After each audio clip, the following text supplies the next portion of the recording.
Seja bem-vindo ao nosso estudo bíblico espírita, um momento de aprendizado, reflexão e crescimento espiritual. Aqui, buscamos compreender as lições sagradas da Bíblia à luz dos ensinamentos do Espiritismo, unindo fé e razão para melhor viver o Evangelho de Jesus. Neste estudo, mergulharemos nos símbolos, parábolas e ensinamentos divinos, buscando compreender a presença amorosa de Deus em nossas vidas e o chamado à transformação interior. Prepare seu coração e sua mente, pois a jornada do conhecimento e da espiritualidade nos espera. Vamos iniciar nosso estudo.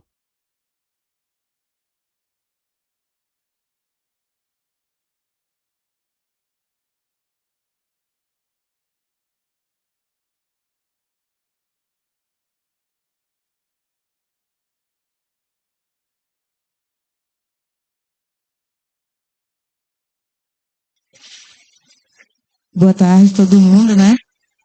Mais uma tarde de estudo.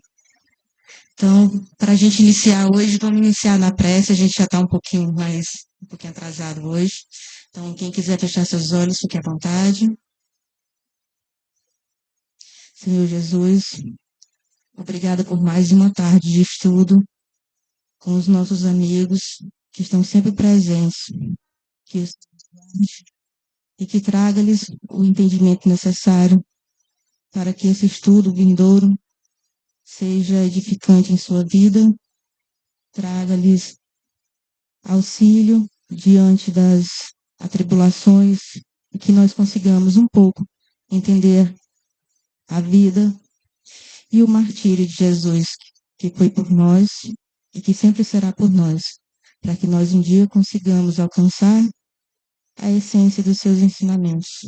Obrigado, Senhor, por essa tarde maravilhosa que estamos aqui mais uma vez. Que assim seja.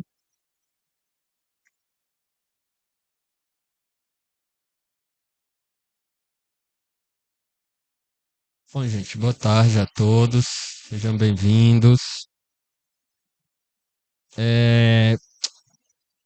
Hoje nós estamos com o microfone ali para o pessoal da internet ouvir, se tiver algum comentário, tá? Alguma observação, alguma pergunta, o pessoal vai ter acesso ali, o pessoal da internet, porque eles não escutam, né? Quando vocês falam aí, então, para ficar mais tranquilo. Bom, tá todo mundo com a apostila aí, gente? Gente, se o pessoal da internet falar alguma coisa, né? Você passa pra gente, por favor. Hoje nós vamos falar um pouco sobre Abraão e Moisés à luz.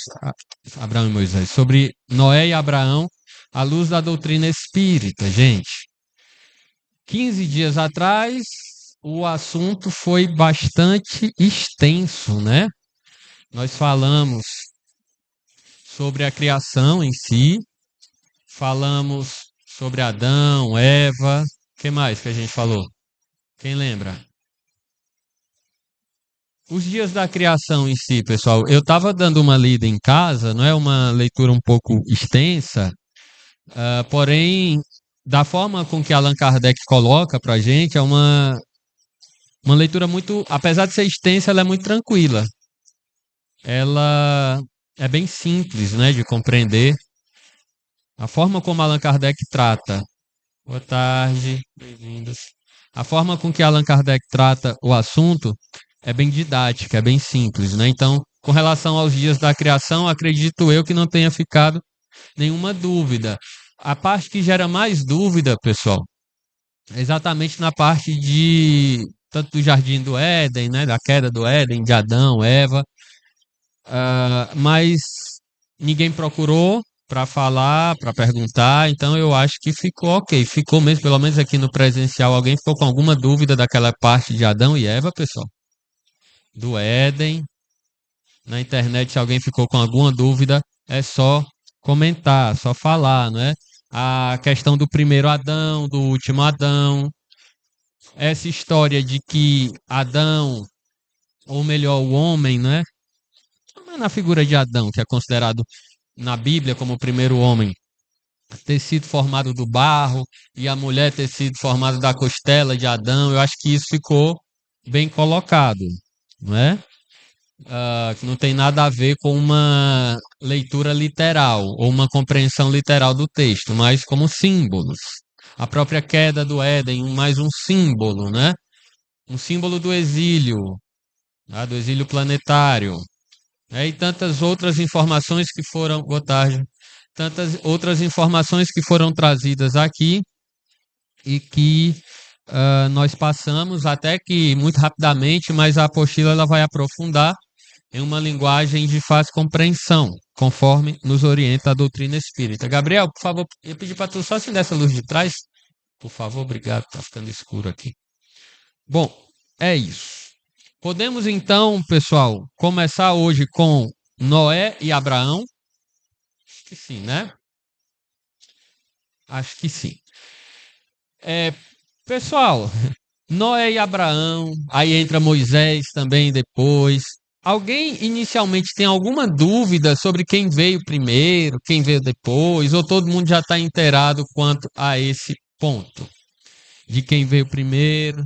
Tem muita gente que acha que, por exemplo, que Abraão, ele veio antes de Noé, né? Porque Abraão é o pai do monoteísmo na Terra, né? E muita gente acredita que Abraão ele veio antes de Noé, mas segundo a cronologia bíblica não é ou não foi bem assim. Noé, segundo a Bíblia, ele viveu 950 anos. Olha que interessante. E aí a gente percebe muito claramente uma figura, mais uma figura na Bíblia, né? E nós cometemos o equívoco de interpretar o pé da letra, né? E acreditar que Noé viveu como uma pessoa esse tempo todo. Isso aí vai simbolizar uma geração, tá? Uma geração. Entre o dilúvio e Abraão, por exemplo, passaram-se 427 anos. Quando você vai fazer lá o cálculo na genealogia bíblica, entre o dilúvio de Noé, tá? O dilúvio bíblico, e Abraão, vão-se aí 427 anos, só para a gente se basear, tá? Então Noé, ele é muito anterior a Abraão, que é o pai da fé monoteísta na Terra, né? Pelo menos pelo que a gente conhece na Bíblia, ok? Só que segundo a Bíblia, o próprio Noé, ele só vai morrer mais ou menos 320 anos depois do nascimento de Abraão, ou seja, por essa lógica, os dois podem ter se encontrado, né? Se formos considerar o quê? Uma leitura literal, o que na doutrina espírita não é o caso. Não nos orienta a fazer isso, né? Nós interpretamos aí como gerações. Da mesma forma que Jesus ele vai dizer assim, olha, esta geração não passará, né, sem que se cumpra tudo o que foi dito. De que geração Jesus estava falando? Isso está no Novo Testamento. Ora, se a gente for interpretar uma geração de 30, 50, 100 anos, aquela geração já passou há 2000 anos. Então é claro que não é uma geração de 50, de 100 anos, mas uma geração de espíritos reencarnando e reencarnando em uma etapa do processo evolutivo da Terra. No caso, o que Jesus fala que esta geração não passará sem que tudo tenha cumprido é a geração nossa aqui de espíritos no estágio de prova e expiação. Tá? Neuzinha, seja bem-vinda. Boa. Então é isso, tá? Então nós devemos interpretar a geração bíblica como não como uma geração de uma existência física apenas, mas como uma geração de espíritos em um processo evolutivo. Ok? Tudo bem até aí, gente? Quem veio primeiro, segundo a cronologia bíblica? Moisés, Noé ou Abraão? O que vocês acham? Quem? Quem veio primeiro? Moisés, Noé ou Abraão? Abraão? Noé. Noé veio primeiro, tá? Segundo a cronologia bíblica, veio primeiro Noé, aconteceu o dilúvio, tá? Depois veio Abraão, tá certo? E depois veio Moisés para contar essa história toda, tá certo? Só para a gente se basear no tempo, beleza? Então vamos lá para mais um dia de estudo. Gente, isso aqui não é palestra, tem até microfone hoje para vocês aí. É estudo em conjunto. Deram a ideia até de fazer em semicírculo hoje, né, para incentivar vocês a falarem mais, mas não ia dar por conta do slide para ninguém ficar de cabeça torta aí. Eu tô psicólogo, mas qualquer coisa levanta a mão, participa, a gente está aqui para isso.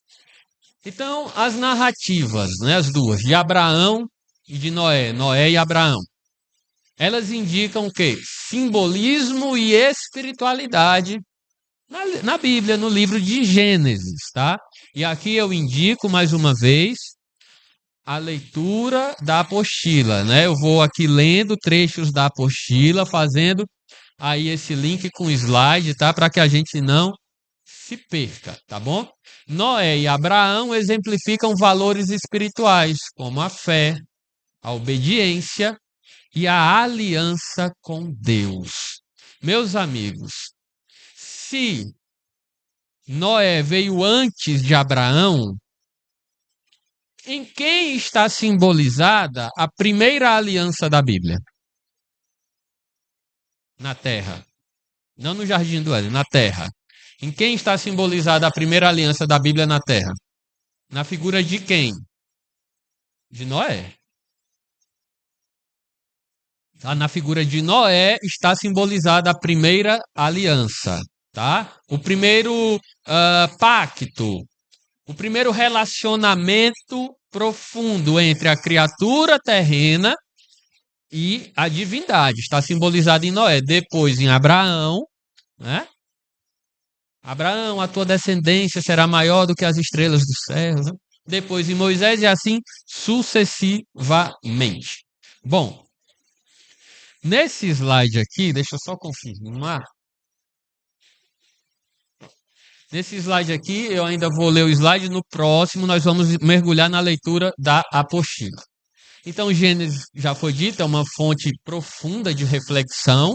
Não é para ser lida e interpretada ao pé da letra. É para a gente fazer essa reflexão que é muito rica em simbologia e em significado também, tá? Noé e Abraão representam o quê? Figuras centrais com valores espirituais que devem permear as nossas vidas hoje. A gente vai perceber que com a luz da doutrina espírita nós vamos associar muito claramente os exemplos de Noé e de Abraão na nossa vida cotidiana. Ao invés de ser, por exemplo, um relato histórico muito distante, não. À luz da doutrina espírita, eu vou trazer aqueles exemplos para a minha vida prática. É esse o nosso objetivo, tá? No contexto espírita, são lições morais e espirituais para a evolução do espírito. Isso em qualquer tempo, em qualquer idade, tá certo? E trazemos aqui lá Gênesis capítulo 9, versículo 9. Eis que estabeleço minha aliança convosco e com todos os vossos descendentes depois de vós. Somos nós, tá? Então a aliança de Deus perdura até os dias de hoje e perdurará para sempre. Na terra, segundo a nossa literatura e a nossa crença, simbolizada primeiramente com Noé, depois com Abraão, tá? A partir daqui, gente, nós vamos agora mergulhar na apostila. Feita essa introdução do tema de hoje, podemos entrar no item 2.1, na minha página 24, na de vocês deve ser 25. Item 2.1, História de Noé, renovação e proteção espiritual. Certo? Pessoal, quando a gente fala em Noé, o que a gente lembra de cara? Da arca, né? Do dilúvio, né? Em que uma família havia sobrevivido ao dilúvio e só uma família. Que todos os outros haviam perecido, os outros seres humanos haviam perecido. Nesse dilúvio sobrou uma família, né? E Noé ele coloca na arca o quê? Um animal de cada espécie. certo? É isso que a gente lê, tá? Chove quanto tempo? 40 dias, 40 noites, né? Seria o suficiente para inundar o planeta, um dilúvio universal, certo? E dizimar tudo. E por que isso, gente? Por que acontece esse dilúvio? Quem lembra? Quem lembra? Por que choveu tanto tempo? Isso, porque a humanidade estava perdida e Deus ficou com raiva. Deus ficou com raiva da gente. Disse, olha, eu me arrependi de ter criado os seres humanos e eu vou acabar com tudo. Porém, como eu sou misericordioso, eu vou dar uma chance. E aí dá uma chance e quem se salva é Noé e a família. Para um certo tempo, é uma história aceitável, interessante, né? Mas para hoje, será que cabe no conceito que a gente quer ter de Deus? Na nossa compreensão hoje do século XXI, será que essa ideia de um Deus que ficou com raiva, sentiu ira e se vingou dos seres humanos, primeiro se arrependeu, né, de ter criado os seres humanos, o que denota o quê? Um erro por parte de Deus. Quer dizer que Deus teria errado em ter criado seres humanos. Após o erro, vem o arrependimento e a ira. E aí ele resolve acabar com tudo, mas deu uma chance para quem ouvisse aí o seu chamado. Repito, para um certo tempo, uma história aceitável. Para hoje, a gente interpreta que é mais uma simbologia para denotar um processo que, na verdade, é muito mais profundo. Primeiro, pelo simples fato de Deus ser perfeito. Deus, sendo perfeito, não está sujeito ao erro. Será que Deus criou os espíritos achando que eles seriam perfeitos de cara? Ou será que Deus, em sua infinita sabedoria, estava ciente, e está ainda hoje, porque Deus não cessa de criar, Deus está ciente que esses espíritos vão errar? Claro, né? Que Deus, como sendo muito além de qualquer compreensão nossa, em perfeição, em bondade e em justiça, é claro que ele não está sujeito ao erro. É claro que ele não está sujeito ao engano, ao equívoco e aos sentimentos humanos, como ira, por exemplo. Arrependimento de ter criado a humanidade. Certo? Então, é nesse contexto que nós vamos mergulhar aqui. A nossa apostila diz que a história de Noé, com o dilúvio e a construção da arca, é um dos relatos mais poderosos do Gênesis. É verdade. Por quê? Todo mundo conhece essa história, gente. Até hoje, tem estudiosos que procuram a arca, ou vestígios da arca. Até hoje. Sob a ótica espírita, o dilúvio bíblico é visto como uma catástrofe parcial. E não se trata do dilúvio, do grande dilúvio universal, que existiu, tá? Há cerca de 3,5 bilhões de anos atrás, onde o planeta inteiro era coberto por água. Então, gente, segundo a ciência, em um momento, a Terra foi um planeta totalmente inundado, aquático, certo? Quem é biólogo aí deve saber disso. Quem é geólogo também. A nossa ciência já nos mostra hoje que, num passado longínquo, a Terra esteve completamente coberta por água. Mas isso foi há bilhões de anos atrás. Não se trata desse dilúvio de Noé aqui, não. Certo? A doutrina espírita vem nos trazer a informação de que o dilúvio de Noé, ele pode sim realmente ter existido, mas foi um dilúvio parcial. O que significa isso? Um dilúvio em um local específico da Terra, em um local do globo. O Emmanuel trabalha isso no livro A Caminho da Luz, certo? Então, nós temos, por exemplo, um povo, né, que nunca foi além das suas terras. Esse povo vai considerar as suas terras como o mundo. Não é isso? O que nós vamos dizer, por exemplo, da própria história do Brasil, da época das grandes navegações, em que se acreditava, na Europa, né, antes de Colombo, o quê? Que além do horizonte, existe um lugar. Além do horizonte, o que tinha? Uma cachoeira, um despenhadeiro, enfim. E haviam monstros lá. Não era isso que se acreditava? Antes de Colombo? E aí alguém pode falar, mas tem os vikings que navegaram e tal. Eu estou falando daquela região, Portugal, Espanha, aquilo ali. Então nós temos exploradores, né, na época das grandes navegações, Cristóvão Colombo, Pedro Álvares Cabral, Fernão de Magalhães e alguns outros, Vasco da Gama, que decidiram sair por mar, até movidos por um interesse comercial, em busca das Índias, né, das especiarias das Índias e tal, e que acabaram descobrindo o novo mundo. O novo por quê? Porque para eles só existia o mundo antigo. Então, traduzindo isso para a história bíblica e trazendo isso para a história bíblica, quando você tem um povo, uma família, um clã, uma tribo, enfim, uma sociedade que não ia além de suas terras, para eles, o que acontecia em suas terras era algo a nível mundial. Então, aqui a gente já começa a entender que o dilúvio em si foi em uma parte circunscrita do globo. O Emmanuel vai dar umas pistas de onde tenha sido, tá? No livro A Caminho da Luz. Tem um outro livro muito bom também, Os Exilados de Capela, de Edgar Armand, também, que vai falar sobre isso, tá certo? E eles dão uma dica que foi mais ou menos ali onde hoje se localiza o Mar Mediterrâneo, ali perto do Estreito de Gibraltar para lá, tá certo? Nesse sentido, Allan Kardec ele traz, na questão 59 de O Livro dos Espíritos, alguns comentários importantes sobre esse ponto. E aqui nós vamos nos basear na codificação espírita.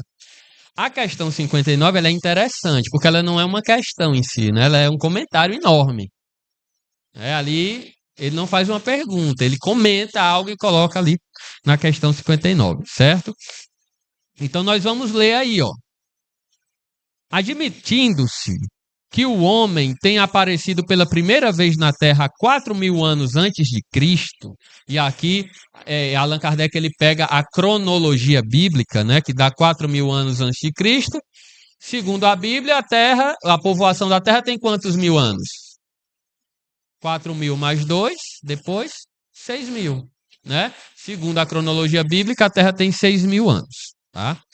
Se 1.650 anos mais tarde, toda a raça humana foi destruída, com exceção de uma família, conclui-se que o povoamento da Terra data de Noé. Não é isso, gente? Vamos pensar aqui o que é que Allan Kardec está nos dizendo. Vamos supor que realmente a Terra tenha sido povoada 6.000 anos atrás. Com quem? Quem foi que caiu lá de cima? Adão e Eva, né? Povoaram a Terra. O que nós estudamos na aula passada que não foi bem isso, mas interpretando ao pé da letra. Adão e Eva povoam a Terra. 1.650 anos depois de Adão e Eva, quando a Terra já estava povoada, ocorre o dilúvio. Então todo aquele povoamento, literalmente, foi por água abaixo. Porque todo mundo morreu, com exceção de uma família, que teria a responsabilidade de repovoar a Terra a partir desse momento. Todo mundo entendeu até aí?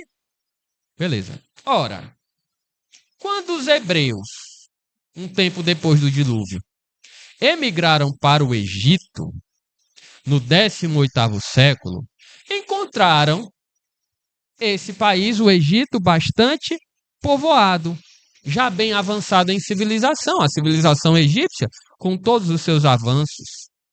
A história prova que nessa época a Índia e outros países eram igualmente florescentes, certo? Teria sido então necessário, num espaço de 600 anos, depois do dilúvio, né, que todo esse povoamento tivesse sido feito. Tá? Não só o povoamento, mas também a questão do desenvolvimento intelectual. Gente, nós temos o dilúvio, tá? 600 anos depois, quando os hebreus vão para o Egito, não é isso? Serem escravos lá, já encontram o Egito florescente. Em cultura, em conhecimentos astronômicos, na própria questão da religião, mas não apenas o Egito. A Índia também gera uma civilização avançada, e outros povos de outros lugares do globo também, apenas 600 anos depois do dilúvio. Não tem alguma coisa estranha? Será que em 600 anos iria desenvolver tanto em todo o globo? Allan Kardec nos diz que tem algo de estranho. Porém, tudo se explica admitindo-se a existência do homem antes da época que lhe é vulgarmente assinalada. Ele está dizendo que o homem existia muito antes de tudo isso acontecer. A doutrina espírita vem nos trazer informações importantes, dizendo que, por exemplo, quando os exilados de Capela chegaram à Terra, a Terra já era povoada, meus amigos. Por exemplo, na China. A China milenária já era uma civilização adiantada. Os povos da China são originários da Terra. Existiam lugares que eram inabitados, porém outros lugares já tinham civilizações avançadas. Então, essa informação que a doutrina nos coloca, ela vem romper com essa interpretação literal que muitos religiosos fazem da Bíblia. Allan Kardec nos informa que o dilúvio de Noé, sendo interpretado como uma catástrofe parcial, certo? Como figura alegórica em relação ao mundo, tá? Ela fortalece ainda mais a nossa interpretação e os nossos laços com a ciência, porque a ciência vem provar que em vários locais do globo existiram catástrofes parciais. Então, quando eu, à luz da doutrina espírita, interpreto que o dilúvio colocado na Bíblia é mais uma catástrofe parcial, eu, ao invés de ser contrário à ciência, eu estou me unindo a ela. E a religião torna-se muito mais forte ao lado da ciência. Tudo bem, gente? Até aí, alguém tem alguma observação? Cris, quer falar alguma coisa sobre isso? Alguém já tinha pensado sobre isso, gente? Tá. Alguém já tinha pensado nisso que Kardec fala? De o dilúvio ser uma catástrofe parcial em um local do globo? Ou todo mundo achava que foi no planeta inteiro? Pode falar, não tem problema. Acredito que a maioria das pessoas, né, principalmente aquelas que fizeram catequese, né, tem justamente essa ideia muito enraizada de que foi um dilúvio global, mas não foi, segundo a doutrina espírita. Não tem nem como ser global, né? Porque senão iria dar início mais uma vez à história de Adão e Abel, né? De Adão e Eva, né? Sim. Porque ia mais uma vez como é que aconteceu o repovoamento, né? Então a gente sabe que foi só uma população, um período, e continua ainda acontecendo. A gente sabe que agora mesmo estão acontecendo algumas catástrofes e alguns locais estão se dividindo. Então, devido a isso, né, as pessoas têm que se locomover, sair daquele ambiente, sair daquele espaço. Mas, como antigamente nós não tínhamos a tecnologia que nós temos hoje, achava-se que era o fim do mundo, né? Porque para eles tinha acabado tudo. É como destruir sua casa, porque para você foi tudo que você construiu. Então, acredito que tenha sido, né, dessa forma. Tem uma ilha, chama Sentinela do Norte. e lá existe uma tribo que não deixa ninguém se aproximar. Quem chega lá, eles matam. Se acontecer alguma coisa ali naquela ilha, certamente eles vão interpretar que foi no mundo inteiro. Porque o mundo para eles é aquilo. Hoje, com o conhecimento que a gente tem sobre esse aspecto aqui bíblico e tantos outros, nós já temos condições de mergulhar de uma maneira, em um ensinamento como esse de uma maneira muito mais sensata.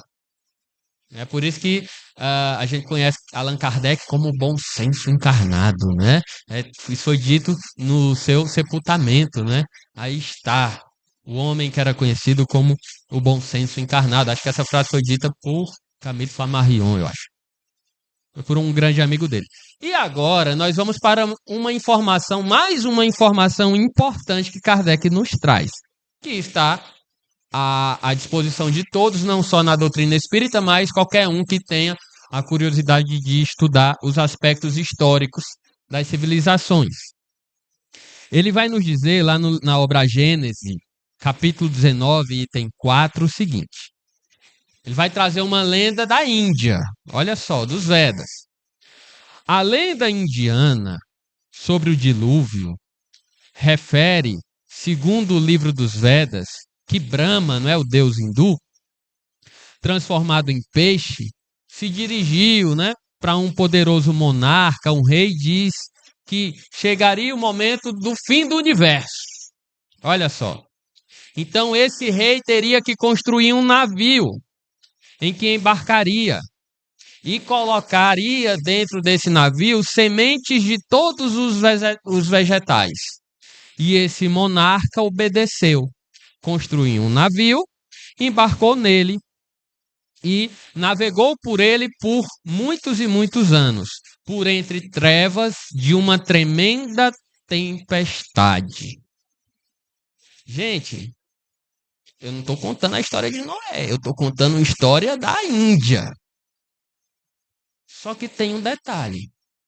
Essa história da Índia, ela foi escrita antes de Moisés escrever a história de Noé. Essa história aqui, relatada no livro dos Vedas, é anterior à narrativa de Moisés sobre Noé. Aí nós conhecemos, Allan Kardec traz isso, pelo processo de imigração dos povos na Terra, que muitas pessoas emigraram da Índia para o Egito e levaram com eles suas histórias, sua cultura, suas crenças para o Egito. E adivinha quem cresceu no Egito? Quem foi deixado lá bebezinho, né? Na margem de um rio e cresceu dentro do palácio do faraó. Quem foi? Moisés. Moisés cresceu em contato com a cultura egípcia. E a cultura egípcia tinha esta narrativa dos Vedas em si. Então é muito provável, diz Allan Kardec, que Moisés tenha retirado a história do dilúvio desta narrativa dos hindus. E aí? Será que a gente sabia disso? Essa é uma história que está ao acesso de todos. Não é para privilegiados. Então, quando nós estamos lendo a narrativa bíblica sobre a Arca de Noé, é muito provável que Moisés tenha retirado isso de outra cultura já. É o que Allan Kardec nos ensina. O dilúvio bíblico, então, demonstra o processo de quê? Já que é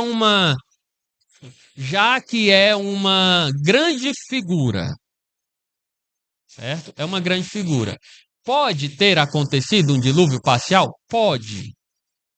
Mas é muito pouco provável que realmente tenha acontecido tal qual está escrito, né? Que uma família só povoou o planeta, que foi realmente um exemplar de cada animal. Isso é muito pouco provável pelo simples bom senso. interpretando isso como uma grande figura. O que essa figura vem nos trazer? Vem nos ensinar. Agora eu passo a palavra. Vamos fazer esse exercício.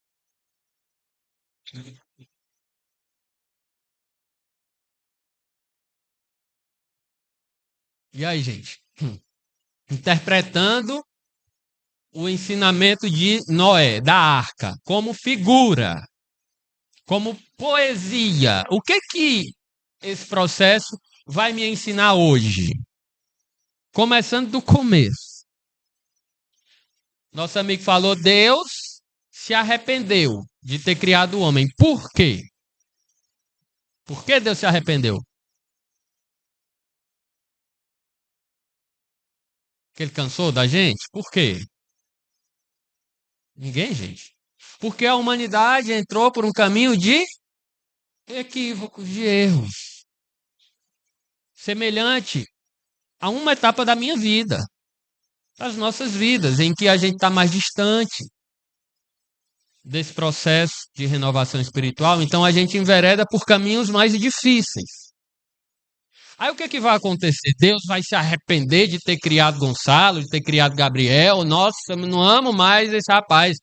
Eu estou arrependido de ter criado, vou destruí-lo. Não. Deus envia simbolicamente o dilúvio para a minha vida, que é a mesma figura do deserto. Representam a mesma coisa. O que o dilúvio vai fazer em minha vida, meus amigos? O que o dilúvio vai fazer em minha vida? Vai exterminar tudo aquilo que é motivo de equívoco, de erro, através dos sofrimentos. O dilúvio, ele não é uma história feliz, né? Se você for interpretar ao pé da letra, quanta gente morreu, pereceu, né? Se a gente for ver ao pé da letra. Isso, terminaram sós. Né? Aí vem muita gente que não que interpreta ao pé da letra e dizer, por exemplo, que a Bíblia ela mesmo se contradiz por causa das relações sexuais entre parentes, né? É uma figura, gente. Então, quando o dilúvio vem, ele vai arrastar, as águas vão arrastar tudo aquilo que é iniquidade em minha vida. Para que surja o que? A regeneração. A regeneração do planeta, não estou falando disso, a gente está falando da regeneração das nossas vidas. Gonçalo, seriam os nossos flagelos destruidores, né? Os nossos flagelos, perfeito, Cris. Aqui a gente não estava falando da sociedade, falando dos flagelos individuais de cada um de nós. A gente olha para a nossa vida. Quantos flagelos nós já passamos? Quantos desertos? Quantos dilúvios? Quantos foram? Naquele momento em que eu olhava para o lado e para o outro e eu não entendia o que estava acontecendo, eu achava que Deus tinha me abandonado, eu achava que eu ia morrer, que não ia ter mais jeito para a minha vida, um momento de dilúvio. Porém, são esses momentos que vêm arrastar o que é velho e vêm possibilitar a regeneração dos nossos caminhos. E curioso, como muito bem nos explica a doutrina espírita também na obra Gênese, de Allan Kardec, o que é no micro é no macro. O que acontece conosco ocorre com o planeta inteiro. Esta fase de transição planetária é um dilúvio para a Terra. É um dilúvio, está arrastando tudo que é iniquidade. Jesus fala sobre isso, a tempestade virá, por isso construa a sua casa sobre a rocha. Porque se você construir sobre a areia, ela vai ser levada. Então isso que a gente está vivendo é um dilúvio para possibilitar a regeneração que se aproxima. O que é no micro é no macro. A regeneração, olha lá o arco-íris. O recomeço, o arco-íris vai simbolizar o quê? A aliança. A aliança do homem terreno com Deus. Então, quais são os arco-íris das nossas vidas? Após um momento de erros, posteriormente de dilúvio, vem o recomeço, os novos caminhos. Para muitos de nós, uma nova reencarnação, às vezes um renascimento dentro da própria existência física. São tantos recomeços, são os arco-íris, é o fim da chuva. Então, com esta visão, nós interpretamos hoje a passagem bíblica do dilúvio, o ensinamento bíblico, de uma maneira muito mais espiritual do que algo literal. E a gente vai percebendo o quanto a Bíblia é bonita e rica em ensinamentos. Porém, se eu der uma de fanático religioso e ficar batendo o pé que a Terra tem só 6.000 anos, que o dilúvio foi uma catástrofe global, que todo mundo morreu, só sobrou uma família, aí, gente, aí eu estou apegado a quem eu era no passado. Eu não ainda evoluí nesse ponto de compreender a essência espiritual do que está na Bíblia. Aí eu fico brigando com a ciência, com as pessoas, porque você vai para o inferno, porque isso, porque aquilo. Entende como é importante a gente ter esse olhar espiritual para além do símbolo? É muito importante. Ok, gente? Tudo bem até aí? Nenhuma dúvida? Vocês estão muito calados. O pessoal da internet falou nada não, Adnei? Estavam falando aí? Ah, espero que todo mundo tenha se achado aí. É porque às vezes, gente, eu pulo assim umas partes da apostila, vocês vão se achando aí, viu? Pelo amor de Deus. Bom, e aí, meus amigos, tem uma passagem sobre esses espíritos da época do dilúvio, que está lá na primeira epístola de Pedro, no seu capítulo 3º, especificamente nos versículos, entre os versículos 18 a 20. Pessoal, antes da gente ler, não tem como a gente interpretar a Bíblia com esse olhar espiritual, com essa riqueza de detalhes, sem considerar a reencarnação, tá? Muita gente perde o fio da meada, perde o significado espiritual da coisa, porque não aceita a realidade da reencarnação. E um detalhe, que quando foi feito o slide, foi feito na apostila, tá uma interpretação de uma Bíblia e no slide é outra. Só para a gente ter uma noção de como a leitura às vezes fica um pouco confusa, só pela forma que se é colocado no escrito. Sim. Você vê, às vezes muda uma letra, né? Aquilo que a gente estava conversando hoje. Uma letra que já pode mudar a interpretação. Então a gente tem que ter muito cuidado. E o amigo fez a pergunta no estudo passado, né? Que é esse discernimento que a gente tem que ter, que só maturação, né? Para nos dar esse discernimento. Bom, até aí tudo bem. E aí, gente? Precisamos considerar 2 fatores que muitos cristãos hoje não consideram, para que a gente não perca o fio da meada da coisa aí. Certo? O primeiro fator, eu não consideraria nem como a reencarnação em si, mas como a vida espiritual. Esse é o primeiro fator. Gente, é necessário que nós tenhamos consciência de que a vida continua após a morte do corpo. Por quê? Se eu imagino que eu vou ficar dormindo até o dia do juízo, eu vou perder muito do que está escrito aqui, na própria Bíblia. Vou perder muito. Eu vou desconsiderar muita coisa. Principalmente o amor e a misericórdia de Deus por nós. Isto não é um ataque a quem assim pensa. É só uma informação com a melhor das intenções. Nós precisamos tomar consciência da nossa imortalidade. Quem fala isso, ou quem falou isso, não fui eu, inicialmente. Eu poderia citar tantos, mas vou citar Chico Xavier. Ele disse: nós precisamos tomar posse, consciência da nossa imortalidade, da continuidade da vida. Esse é o primeiro ponto. O segundo ponto é a reencarnação.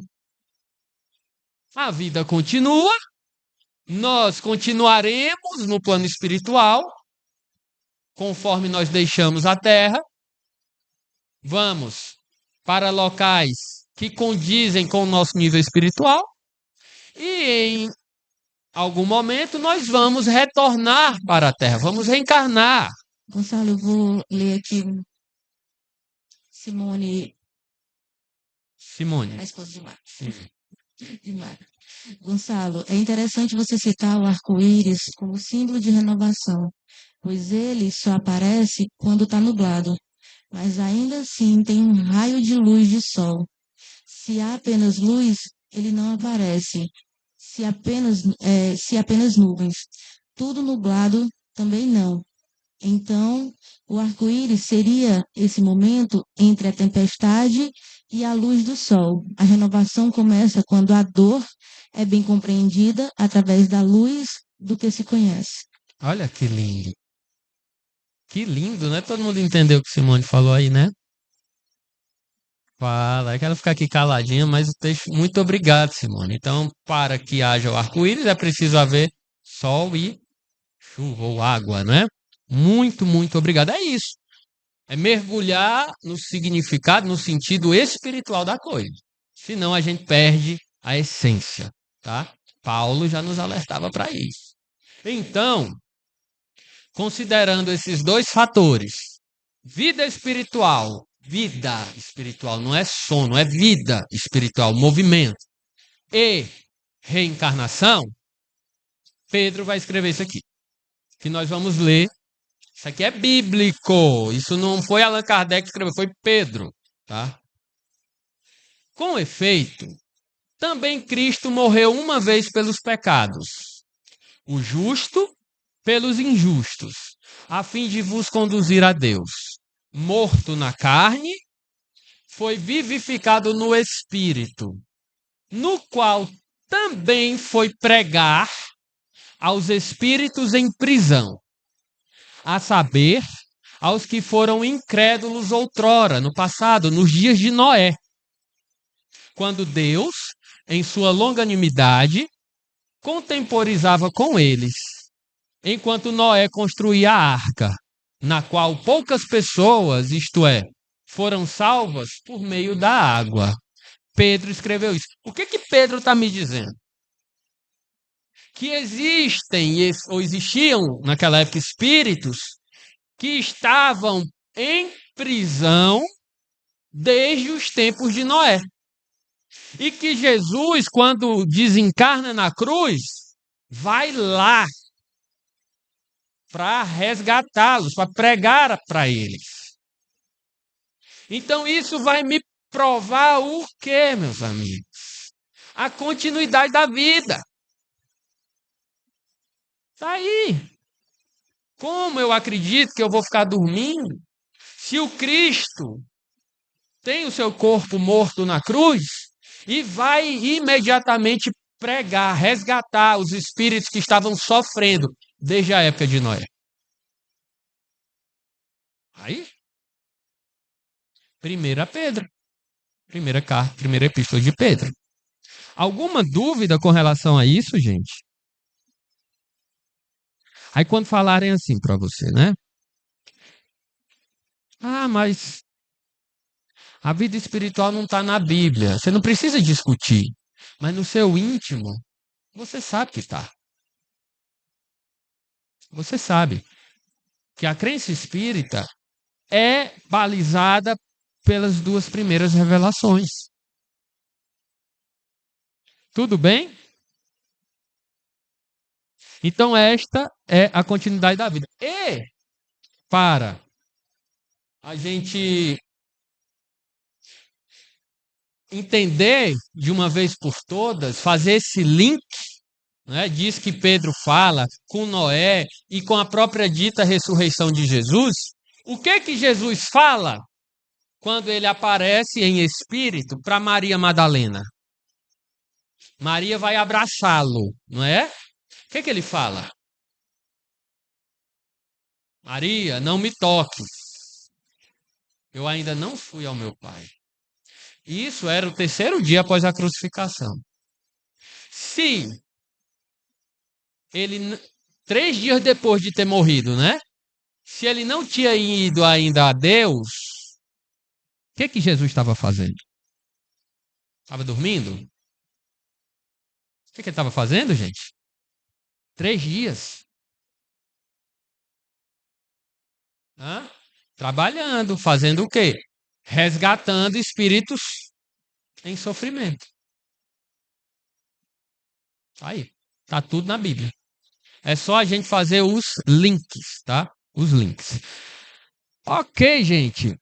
Noé, ao ser escolhido para preservar a vida, nos mostra a proteção espiritual que o ser humano pode alcançar quando se alinha com as leis divinas.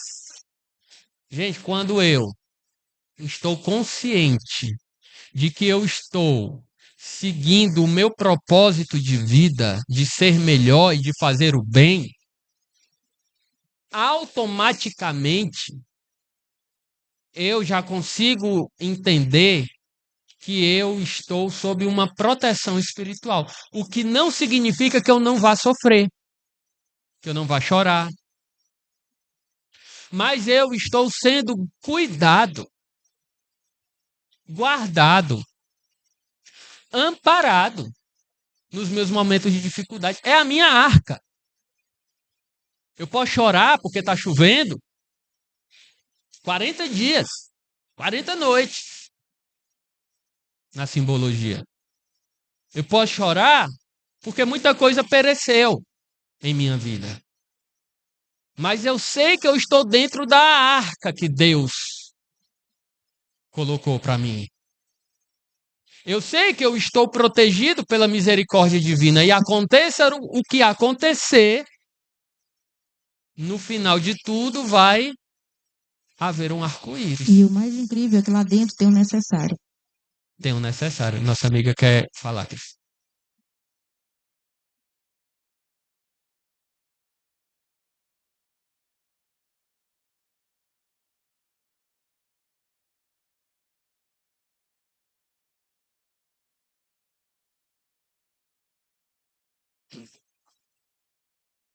Boa tarde. Boa. Essa frase, eu não sei se seria válido em outro momento essa dúvida, mas como pontuar aí, também Cristo morreu uma vez pelos pecados, o justo pelos injustos. E é algo que eu vejo que tem uma discordância, assim, porque muitos cristãos acreditam que Jesus morreu pelos pecados futuros, inclusive os que o que nós estamos cometendo. Mas eu queria saber da visão espírita, se é uma morte que foi pelos pecados do passado, ou essa visão também se estende até hoje, no caso. Muito boa pergunta. É interessante a gente comentar que o Cristo ele vai representar mais uma aliança. Mais uma aliança da terra para com a divindade.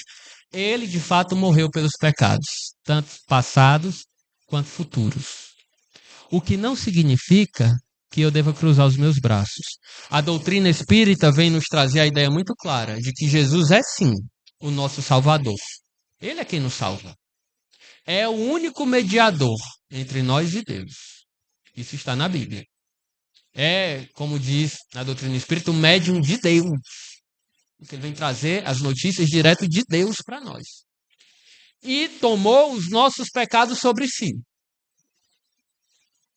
Isso é bíblico.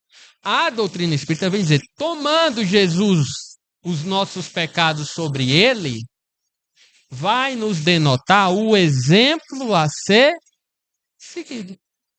Por quê? Se Jesus não viesse denotar o exemplo, se Jesus viesse de fato morrer por nós e a gente só precisa crer nisso, não precisa fazer mais nada, qual o motivo de tanto sacrifício após a vinda do Cristo? dos próprios cristãos. Qual o motivo dos apóstolos terem perdido as cabeças? Qual o motivo dos cristãos da primeira hora terem morrido nas arenas romanas? Qual o motivo de tantos apóstolos depois, Francisco de Assis, Joana d'Arc, Chico Xavier, entregarem suas vidas pelo Evangelho do Cristo? Se o que o Cristo fez já teria dado jeito em tudo. Ele vem conforme o livro dos Espíritos nos explica, ser o nosso guia e modelo. Jesus toma os nossos pecados e as nossas dores para dizer o seguinte: no mundo tereis aflições, mas tende bom ânimo. Eu venci o mundo. Ele venceu o mundo para nos dar o exemplo de que nós, ao lado dele, só ao lado dele, conseguiremos também chegar lá. Então, é algo que me preocupa também, dentro do cristianismo, quando a gente interpreta que Jesus morreu por nós e que nós não precisamos fazer mais nada, só crer. É um equívoco. Aquele que quiser vir após mim, tome a sua cruz e me siga. Entendi? Obrigado pela pergunta, viu? Bom, então a doutrina espírita vem trazer essa noção de responsabilidade. Aí muita gente diz assim: mas será que falando isso a gente não quer se igualar a Jesus? Claro. Evidente, não significa que eu vou me igualar a Jesus, mas eu quero. Aí Paulo vai dizer assim: sede meus imitadores, como eu sou do Cristo. Então nós devemos imitar. É como uma criança imitando alguém andar. Ela não vai andar perfeitamente, mas ela está imitando, dando os primeiros passos. Lá na frente ela consegue.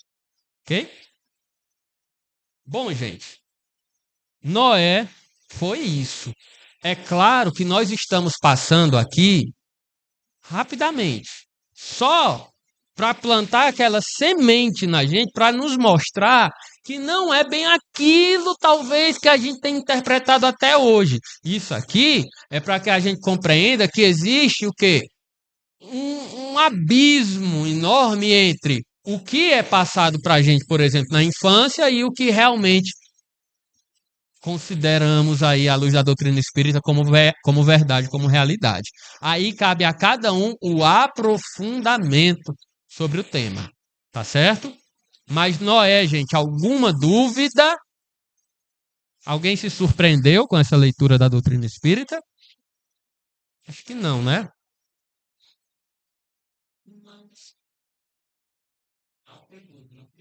Isso.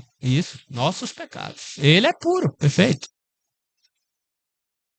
O pessoal da internet, né, nosso amigo fala aqui, os pecados que Pedro fala, né, que Jesus morreu pelos pecados. Quais pecados de quem? Os nossos, né, os pecados da humanidade. Jesus não tem pecado, tá bom?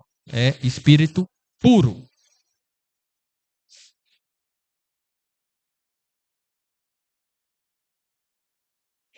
É por causa do pessoal da internet para eles ouvirem. Uma coisa que eu não vejo sentido nisso é ele morrer pelos pecados nossos, da atualidade. Se morresse pelos pecados das pessoas daquela época, ainda tem sentido, mas de hoje, eu não consigo entender, entrar na minha mente como é que Jesus morreu pelos pecados das pessoas que estão cometendo pecados novos, né? Exatamente. Morreu naquela época por os pecados que vão ser cometidos hoje. Não faz sentido. Quando a gente considera o que o cristianismo tradicional justamente vem trazer, de que Jesus morreu pelos pecados e que a gente não precisa fazer mais nada. Aí realmente não dá para entender, não.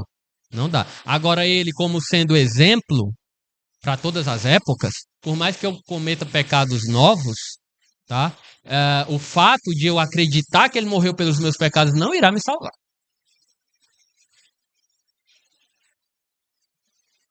Sim. Jesus foi pelos pecados do passado, mas hoje continuamos fazendo os mesmos. Exatamente, a gente não tem criatividade nem para errar, né, Neuza? Então, quando a gente interpreta, não, Jesus morreu pelos pecados da humanidade, então a gente não precisa fazer mais nada, aí é um problema. Realmente se a gente não, se fosse assim, a gente estava pecando duas vezes, né? Pois é. Agora, um por pensar assim e dois por teimar no erro. Isso, agora, quando eu interpreto que Jesus, sim, é meu Senhor e Salvador, e morreu pelos meus pecados para me dar o exemplo do que eu devo fazer, isso vale para todas as épocas. Todas as épocas. Ok? Então vamos lá. Vamos para Abraão, né, gente? Eu pensei que hoje ia ser rápido, mas sempre dá o que falar, graças a Deus. Isso é bom sinal. Olha só. Café e chá ali, viu? Gente, Abraão, o que que a gente interpreta, ou o que, vamos dizer assim, o que que a gente lembra quando a gente fala de Abraão? Quem foi Abraão, gente? Em poucas palavras. Quem foi Abraão? O que foi que ele fez? Algo que ele fez. Ele veio trazer a fé monoteísta. O que não significa que ninguém antes de Abraão era monoteísta. A gente não está dizendo isso. Gonçalo, Oi. estou colocando aqui, ó, o pecado daquela época e dessa não são tão diferentes, né? Aí outra colocou, acredito que pode ser interpretado como que Jesus sabia ao longo do caminho que teríamos que percorrer ainda na imperfeição. Logo, ele sabia que ainda pecaríamos muito. Eu achei muito interessante os comentários, especialmente que diz assim, os pecados daquela época não são muito diferentes dos atuais. O que naquela época se fazia? Em que se pecava? Hipocrisia, idolatria, fanatismo religioso, sede, sanha por poder, por guerra. Tá diferente de hoje?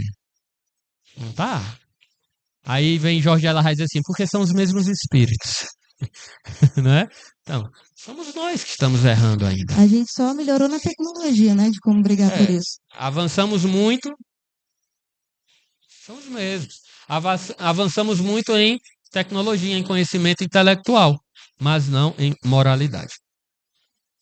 Eu ia até fazer um outro comentário e esqueci sobre o segundo comentário, mas depois eu lembro. Bom, gente, então Abraão, o que ele vai, qual a mensagem de Abraão para a gente? Quando a gente fala em Abraão, pelo menos eu, assim, o que eu lembro? Eu lembro de um monoteísmo, tá? Ele, né, nos trouxe a mensagem de um Deus, né, do Deus único. Aquilo que está na pergunta 1 de O Livro dos Espíritos. Deus é a inteligência suprema e causa primeira de todas as coisas.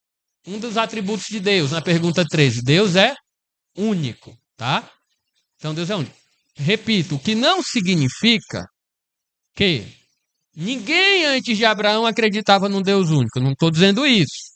Mas eu estou afirmando aqui, à luz da doutrina espírita, que o espírito Abraão encarna na Terra com a missão de disseminar justamente esta informação do Deus único, tá? Tanto é que nós temos 3 grandes vertentes religiosas no planeta Terra, que são monoteístas e que derivam justamente de Abraão. Nós conhecemos como as religiões abraâmicas, né? Cristianismo, judaísmo e islamismo. Tá certo? São as religiões abraâmicas. Vão derivar desta missão de Abraão. Tá certo? Alguma dúvida com relação a isso, gente? Podemos mergulhar em Abraão? Vamos lá. Item 2.2.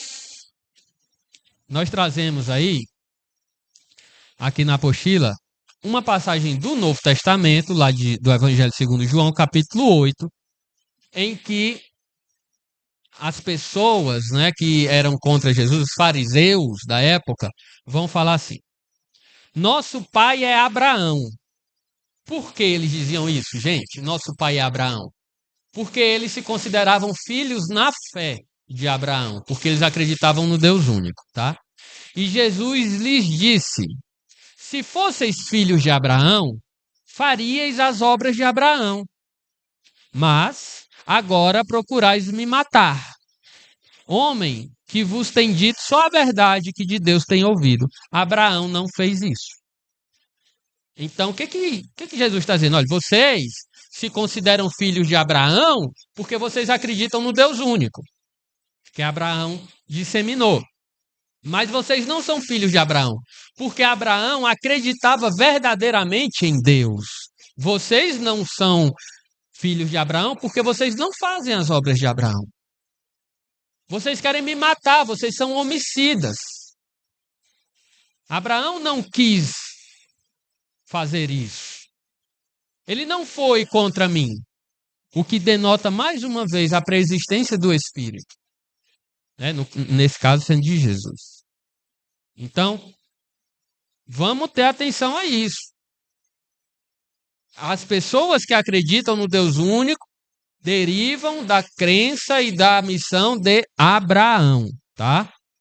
Desde que a humanidade existe, Deus envia à Terra seus mensageiros para o quê? Colocar para nós as verdades eternas. Por volta de 2000 anos antes do Cristo, ou seja, 4000 anos atrás, Abraão, o patriarca dos hebreus, levou ao seu povo a conscientização do Deus único. Essa crença é a base das religiões que nós citamos aqui, cristianismo, judaísmo e islamismo, tá? Abraão... Eu vou ler aqui, posso? Pode? Jesus veio para nos mostrar a nossa verdade. Consequentemente, foi assassinado por nossa ignorância. Se submeteu à situação da sua morte, porque, do contrário, ele não passava sua mensagem viva. Lindo, né? Muito bonito. Eu estou gostando de ver os comentários do pessoal, viu? Estão pegando realmente o significado espiritual. Quer comentar, Cris? Se quiser, pode ficar à vontade. Com relação a essa passagem aí, realmente eu penso dessa forma, como ela colocou, porque ele veio nos mostrar o que fazer e como fazer, né? Porque, como crianças, a gente está sempre precisando de um professor, de alguém para orientar, de alguém para ensinar. E foi isso que ele veio fazer, né? Ele, graças a Deus, foi tão bom que ele disse: eu vou, eu faço por eles. Então, eu acho que o melhor que ele fez para a gente não foi a crucificação, foi a vinda, foi o nascimento. Porque ele foi capaz de vir, né? Pode ter acontecido o que foi que aconteceu por lá, mas ele disse: eu vou. É como a gente gosta de falar assim, né? O pessoal fala assim, Jesus morreu por nós. Tá certo, morreu. Mas é mais bonito ainda a gente falar, Jesus viveu por nós, né? E vive, tá? Porque Jesus vive. Bom, e Abraão, gente, só pra gente situar, ele nasceu ali na Caldeia, né? Que é a antiga Mesopotâmia, que hoje é conhecido como o Iraque. E ele vai simbolizar a segunda aliança. A primeira foi quem? No dilúvio, né? Na aliança lá do arco-íris. A segunda vem com Abraão, e está descrito lá em Gênesis capítulo 15, em que Abraão se levantou para fora da tenda e disse-lhe uma voz: olhe para o céu e conte as estrelas, se é que pode contá-las. E prosseguiu: assim será a sua descendência.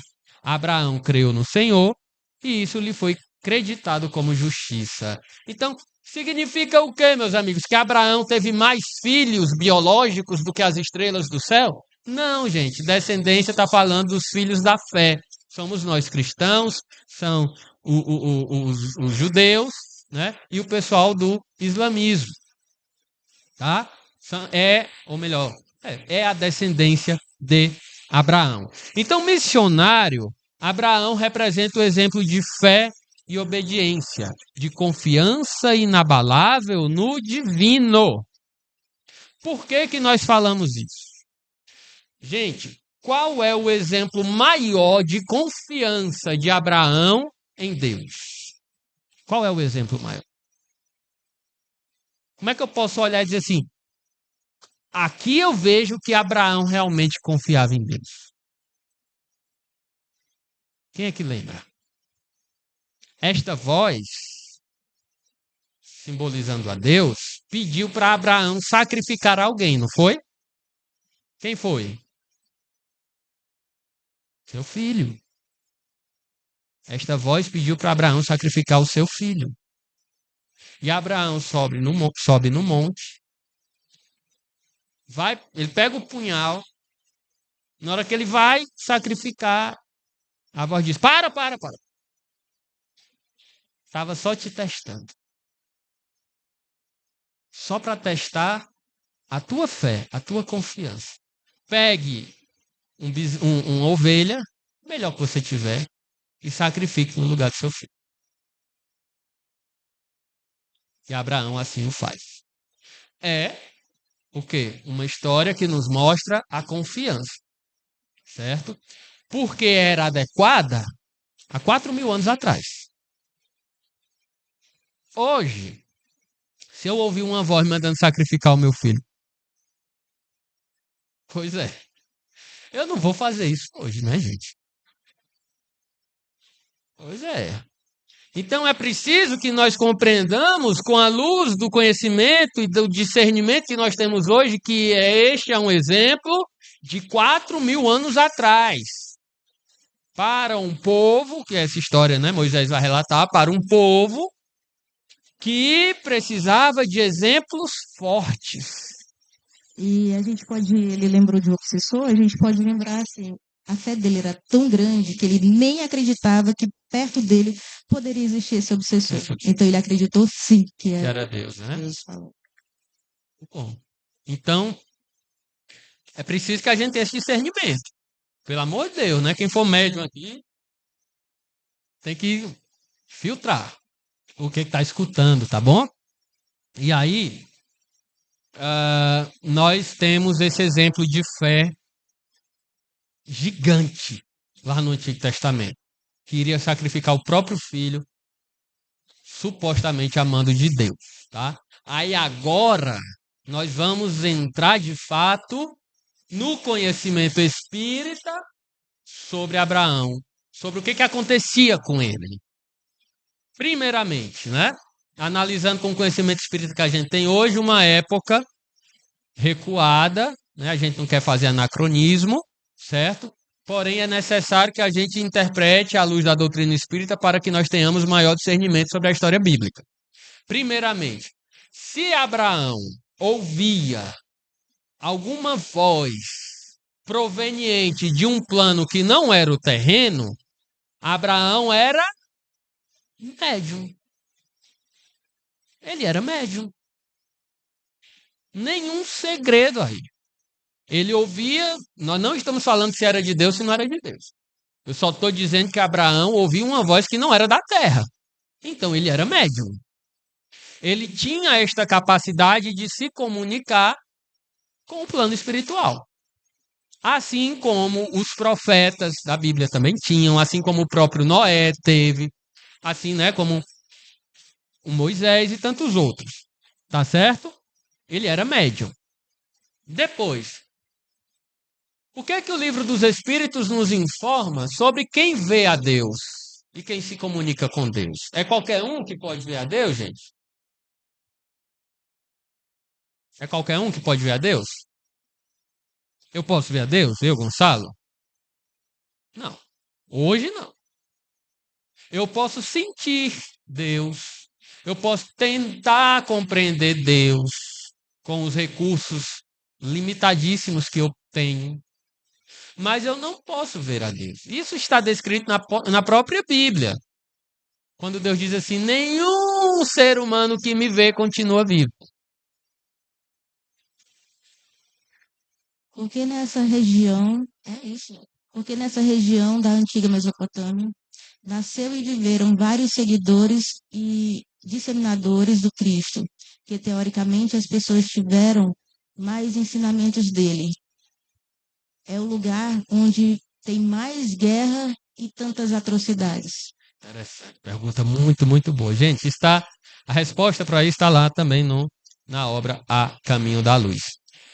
O local que recebeu não só o Cristo, só entre aspas, né? Não só o Cristo, mas tantos outros que foram até precursores da mensagem cristã, né? Naquele local que hoje a gente conhece como Oriente Médio, sempre foi um palco de muitas guerras, de muitos desentendimentos. O porquê disso? Emmanuel vai nos dizer que aquela era a região mais necessitada. uma região que recebeu muitos investimentos da espiritualidade, sim, porque era o povo mais endurecido. E a prova disso está na própria história.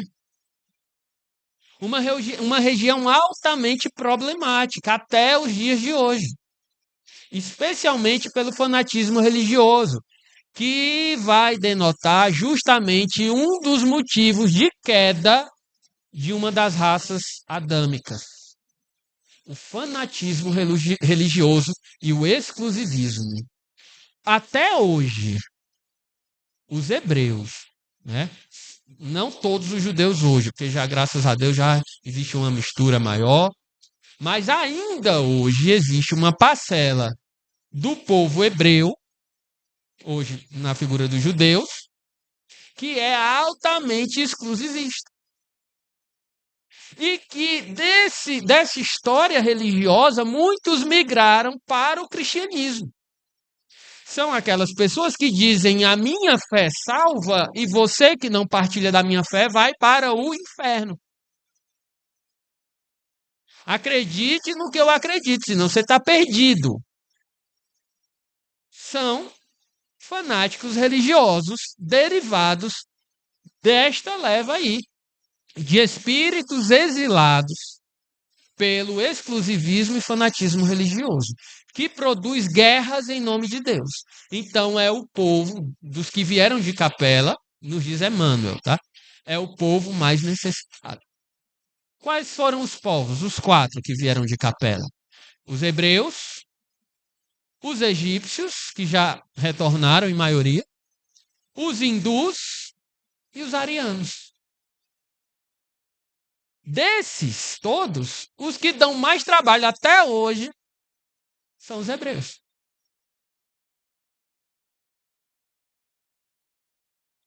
Ok? Então é isso. E muitos de nós espíritas viemos de lá, certo? Estamos lutando ainda contra essa tendência. Bom, então, gente, o que nos diz o livro dos Espíritos sobre a gente se comunicar, sobre a gente ver a Deus? Não. O livro dos Espíritos nos diz que só espírito superior, leia-se puro, consegue ver a Deus e compreender a Deus, certo? Os espíritos inferiores, a gente que encarna aqui na Terra, a gente tenta adivinhar Deus e a gente consegue sentir Deus, né? Uma parte dele, do seu amor. Não é isso? Então, à luz da doutrina espírita, eu vou interpretar que Deus materializou aqui na frente de Abraão com o nariz, uma boca, o que quer que seja, ou pelo menos falou diretamente com Abraão. O que eu devo pensar? É muito pessoal. Mas eu imagino, à luz do que os espíritos nos passaram a Allan Kardec, que Abraão se comunicava com alguém que, em nome de Deus, passava as orientações. Até porque a própria Bíblia vai dizer que Jesus é o único mediador entre nós e Deus. Então eu posso dizer que Abraão se comunicava com Jesus? Sim, pode ser. Mas com o próprio Deus? Talvez não. Talvez não. Aí cabe muito mergulho por parte de cada um aqui no que as escrituras falam e interpretando à luz da doutrina espírita. Tá certo? Esse é o primeiro ponto. E a prova de que Abraão se comunicava com inteligências incorpóreas está descrito na carta de Paulo aos Hebreus, no seu capítulo 7, em que Paulo vai dizer o seguinte. Paulo vai dizer o seguinte. Existe na narrativa bíblica um homem ou alguém, uma inteligência chamada Melquisedeque. Alguém já ouviu falar nesse nome?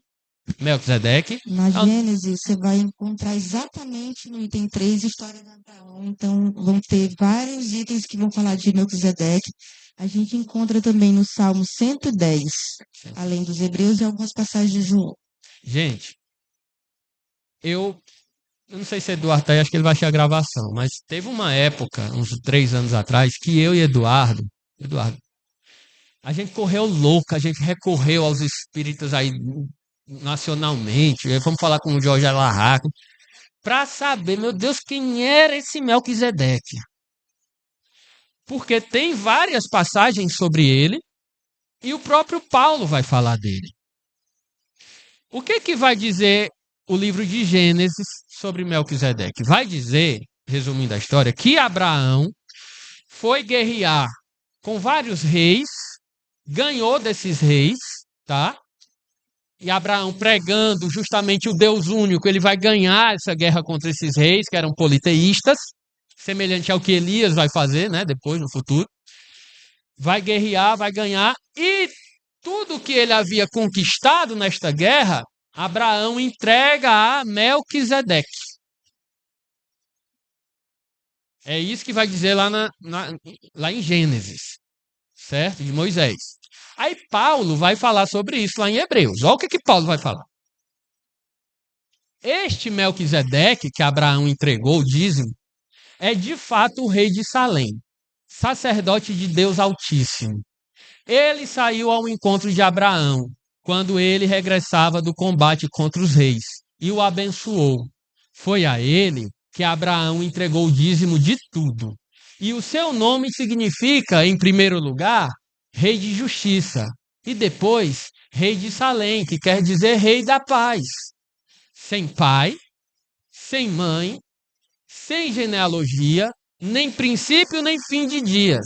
É assim que se assemelha ao Filho de Deus e permanece sacerdote para sempre. Gente, quando eu li isso, a cabeça explodiu. Quem é este homem? Sacerdote do Deus Altíssimo, semelhante ao próprio Cristo, Filho de Deus, né? Semelhante ao Filho de Deus, ao Cristo, permanece sacerdote eternamente, ao Deus é o Rei de paz e de justiça. Quem é este homem? E aí os estudos espíritas vão nos esclarecendo. Em primeiro lugar, gente, qual o rei da terra que nós não conhecemos a sua genealogia? Tem algum fora ele? Tem algum rei na terra que você não sabe quem é o pai, quem é a mãe? Que não tem princípio nem fim de dia? Não tem, gente. Ele não está falando aqui, Paulo não está falando de um reinado físico. Ele está falando de um agênere. O que é um agênere? Um espírito materializado. Abraão estava conversando com o espírito. Não tem pai nem mãe. Não tem princípio nem fim de dias. Essa informação eu devo a Jorge Alarra. Foi ele que me explicou isso. Um agênero, um espírito. E não qualquer espírito. Um espírito de alta envergadura espiritual, semelhante ao próprio Filho de Deus, ao próprio Cristo.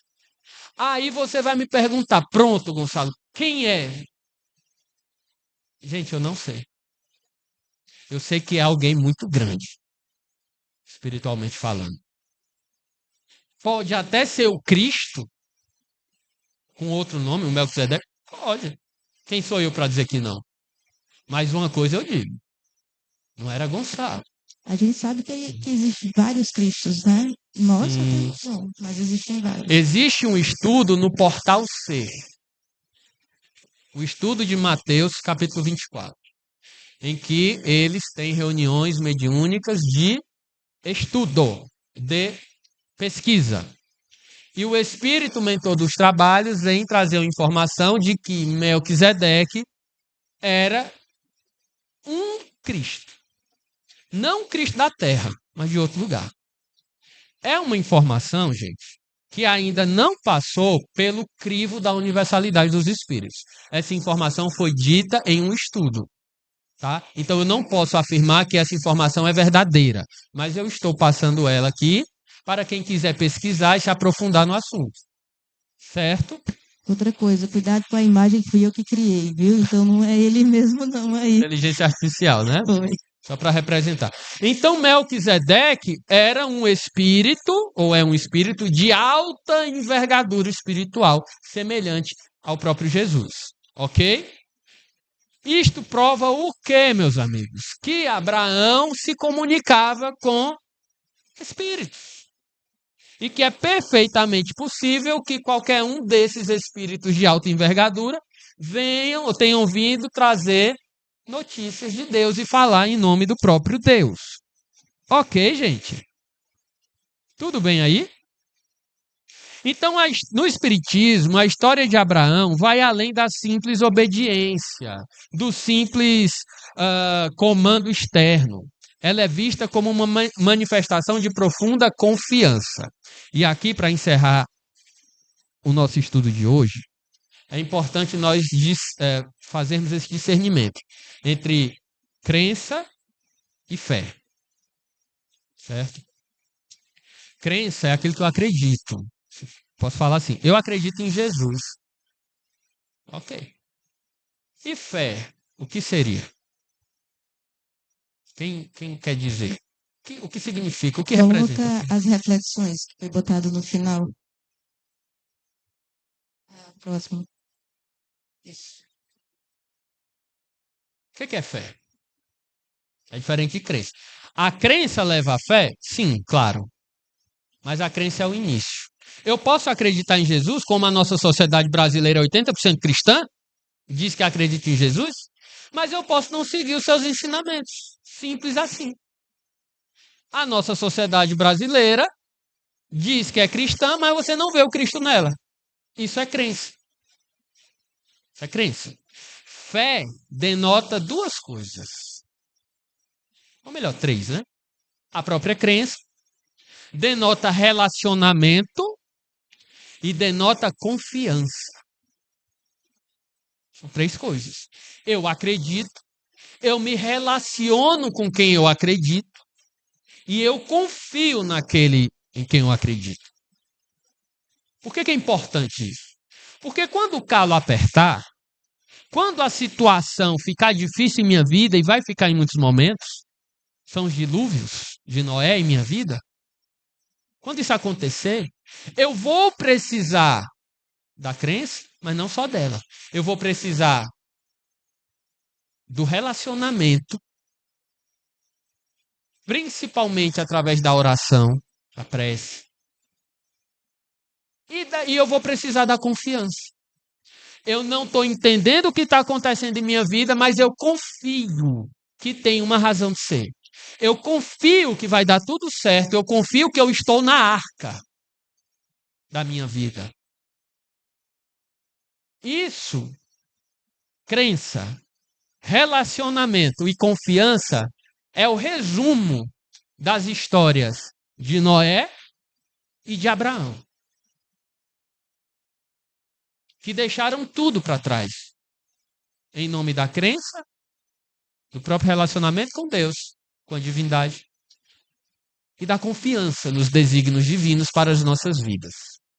É por isso que eu vou finalizar com uma frase que eu li hoje e vem muito bem a calhar com o nosso estudo de hoje. A melhor coisa na vida é estar onde Deus quer que você esteja, fazendo o que Ele quer que você faça. Aí você vai me dizer assim, Gonçalo, como é que eu sei onde é que Deus quer que eu esteja fazendo o que Ele quer que eu faça? Como é que eu vou saber? Aí, meus amigos, nós vamos precisar do relacionamento com Ele e da confiança. Porque o relacionamento com Deus não é mão única. Não é só pedir e nem só agradecer. É também escutar, saber escutar a resposta de Deus no meu coração. Quando Deus responde, eu estou atento, fica muito claro o que Deus quer para mim. Tá bom, meus amigos? Então, nosso estudo de hoje foi esse. Algum comentário? Perguntas?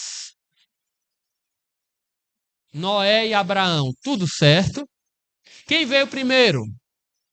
Noé, isso. Depois Abraão e depois Moisés, que vem contar a história deles. Tá certo?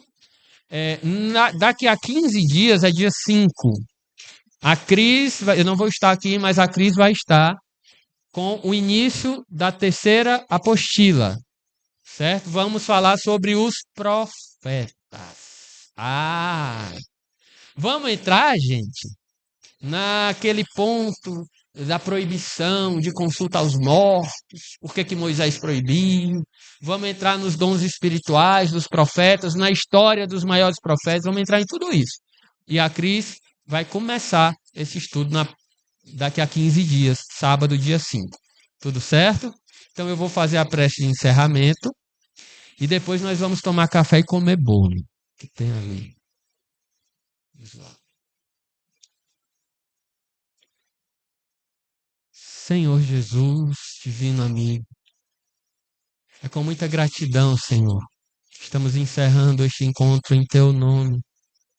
À luz da doutrina espírita, nosso coração se abre para uma nova compreensão das Escrituras que balizam a Tua história e os Teus desígnios para a nossa humanidade, que ainda necessita tanto do Teu amor, da Tua misericórdia, do Teu direcionamento. Muito obrigado, Senhor, por nos acompanhar há tantos séculos, por nos enviar esses emissários divinos.